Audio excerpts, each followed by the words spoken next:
Dobrý den, vítám vás u dnešního tutoriálu, který se bude zabývat Hammer editorem.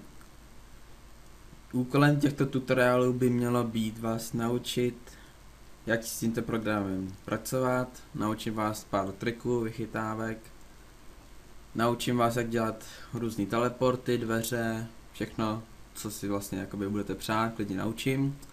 Můžete mi psát i nějaký klidně dotazy, když nebudete si s něčím vědět, tak mi klidně napište a vlastně můžeme se pustit do práce. První, co bychom měli udělat, je, že bychom Hammerworld Editor měli nainstalovat. Jednou z podmínek je to, že bychom měli mít Steam a v tom Steamu bychom měli mít nějakou hru. Třeba já mám Counter-Strike jako hru. A takže já vlastně splňuji, jelikož bych si chtěl vytvářet mapy vlastně do Counter-Strikeu, tak musím mít vlastně Counter-Strike. Musím mít originální Counter-Strike, jo, to je důležitý. Non-Steam nemůže být. Takže kliknu na nástroje, nebo jestli to máte v angličtině Steam, tak stačí na Tools. Tak a tady si musíme najít na Source SDK. To je vlastně, jinak se tomu říká Hammer Editor. Jinak když se nemáte na instalování, tak byste to měli mít někde tady takhle dole. Samozřejmě na to klikněte, předpokládám, že víte, jak se instalují určitý hry. Takže první, co uděláme, je, že spustíme Source SDK. Tak, naběhne vám tak tato zelená tabulka. První, vaše nastavení by mělo být, že tady dáte Source NGE 2009. A tady musíte zvolit Counter-Strike. Většinou tady bývá i Deal of the Field, ale to si řekneme později, jak toto odstranit. Takže toto máme nastaveno a klikneme na Hammer Editor.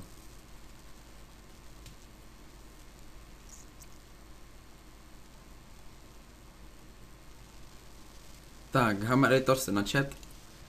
První, co vidíme na pohled, je malá lišta nástrojů polevo a tato lišta nástrojů nahoře.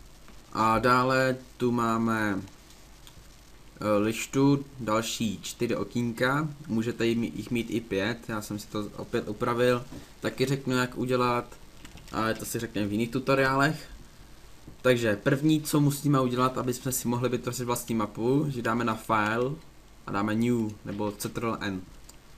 Objeví se vám takto nějak okýnko. Tak, další, první základní nastavení, tady máme kamera. Jestli tady máte nějakou, třeba takovou tu, musíte kliknout na kamera, pravým, teda levým na kamera a tady dáte toto. Toto je důležité. Když to nebudete mít nastavené, neuvidíte tam různé textury, které si budete vytvářet. A dál tady vidíte, že máte v rohu další nápisy. Je to vlastně jakoby, když začínáte od zhora, tak jedete tento. Tady dáte tento poslední, myslím, ano. A tady dáte tento druhý. Vlastně 1, 2, 3. Jak jednoduché. Tak, máme mapu. Když to tady čapnete takhle uprostřed, tak si můžete jít zvětšit okýnko, vidíte. Tak, první, co takový 4 nejdůležitější věci, je myš, tady malý okýnko myš. Kamera. Entity, nebo tím vytváříme různý spawny a další blbosti, které vás taky naučím. Jakoby kostička bílá se tomu přezdívá, tím vytváříme různé textury, zdi a takové další blbosti další. A pátý, říkal jsem 4, omlouvám se. Pátý, co je, tak je tady vybírání textur. To se dělá úplně jednoduše, tady kliknu na Browse a tady do filtru napíšeme název textury. Tak třeba tady si zvolíme Lego texturu. Samozřejmě vy tam Lego texturu mít nebudete, protože já jsem si tyto textury stáhnul. Taky povíme si, jak to stahovat, jak toto všechno udělat. Tak, klikneme na kostičku, to jsem říkal, že tím se vytváří zdi. Tak, máčkneme levý a pěkně tahnem. Tak vidíte, že už se nám tady taky něco zobrazilo. Tady taky. Toto je jakoby pohled ze zhora a toto jsou pohledy ze strany. Tak, mám nějak určenou velikost a máčknu Enter. Tím se mi vlastně jakoby vytvoří tato textura. najedu myší na kameru, na toto okýnko. A máčknu z, je to vedle to. Tak a už jenom dvojité VSD a pohybuju. Zase když budu chtít jakoby vypnout pohyb kamerou, tak zase máčknu z. Tak další, co je důležitý, nešlo by vám jinak hýbat s tímhletím polem, je právě tato myš. Když na to kliknu, tak se s tím můžu hýbat úplně jak chci. Můžu tomu měnit rozměry. Já můžu to natahovat, zvětšovat. Prostě dělat s tím, co chci. Tak, dál jsem tady říkal, že tady máme kameru. To je hodně důležitý, protože když potom děláte složitější mapu, tak už potom třeba se můžete s tom ztratit. Nebo když se koukáte na jinou cizí mapu, tak je také dobrý si sem dá kameru. Samozřejmě tady chytnu, kouknu nahoru. Tak. Nebo zase zetkem, takém pohybu. Tady vlastně jakoby tady je kamera a tímto směrem se koukáte. To už se potom už se to vlastně jakoby nepoužívá. Stačí to jenom umístit také ze začátku. A jinak pak už se o to starat nemusíte. Tak kliknu zase na myš. Když chci označit něco, ne že to označuju nějak takhle, ale že to chci chytnout, musím kliknout tady na kameru a označím to takto. Oddalování, přibližování se dělá to jednoduše kolečkem. Jestli kolečko nemáte na myši, máte nějakou takovou tu starou, předpokládám, že ty už se nevyrábí, tak je to docela problém. Samozřejmě to dají tadyhle. Ne, tak to jenom posun nahoru a dolů. Posun nahoru a dolů můžete dělat pomocí posoudníků. To tímto a tímto. A nebo pomocí normálně klasickýma šipkama. Podle mě šipkama je to nejjednodušší. Můžete oddalovat jak chcete, přibližovat jak chcete. Vlastně můžete si s tím hrát jak chcete.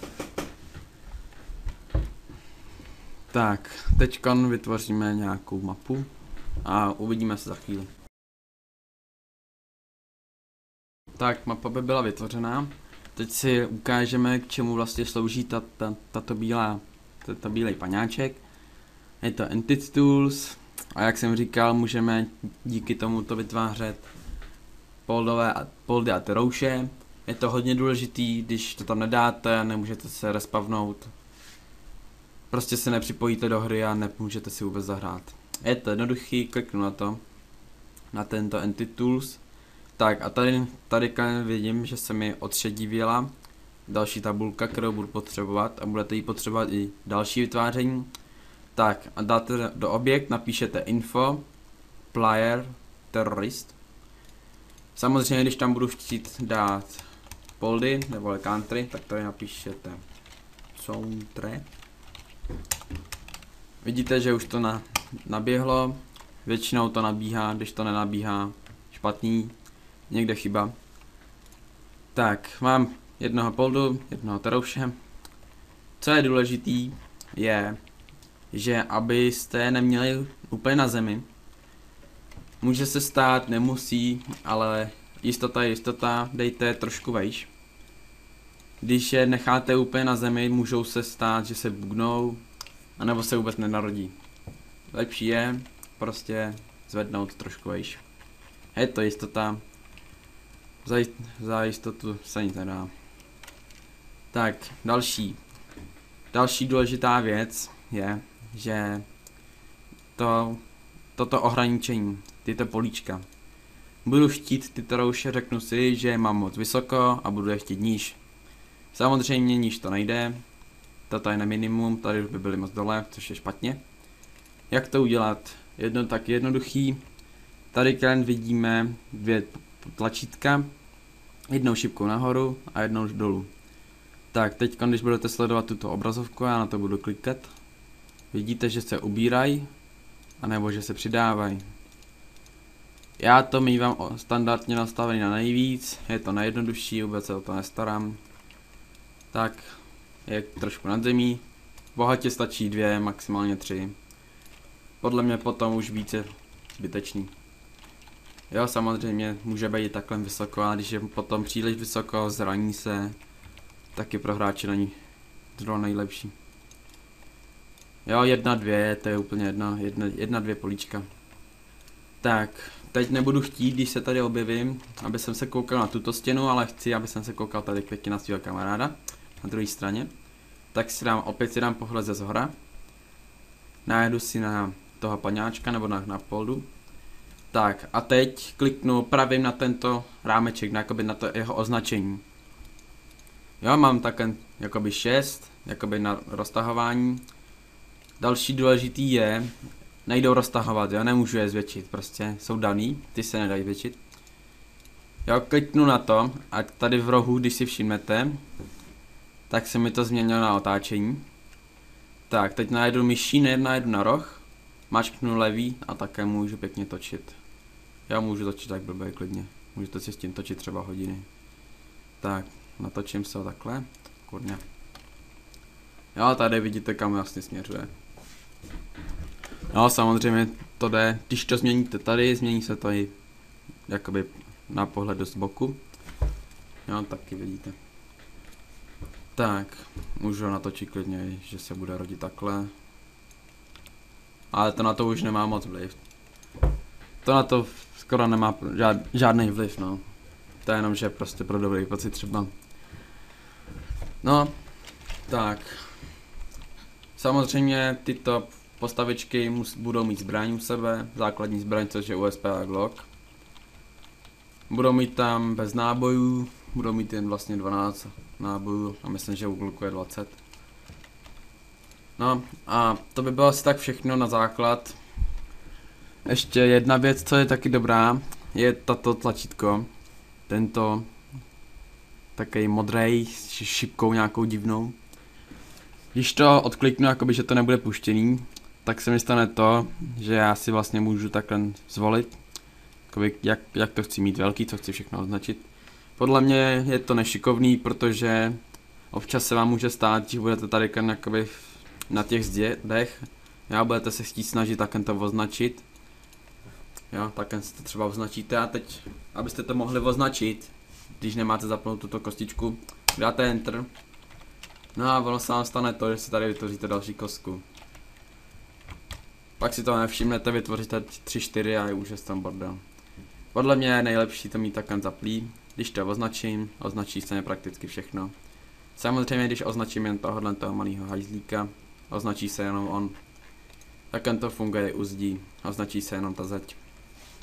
No, a to je asi tak všechno na úvod. No, jinak jsme si všechno řekli, co jsem měl říct. Doufám, že se vám to líbilo, doufám, že jste si z toho něco zapamatovali.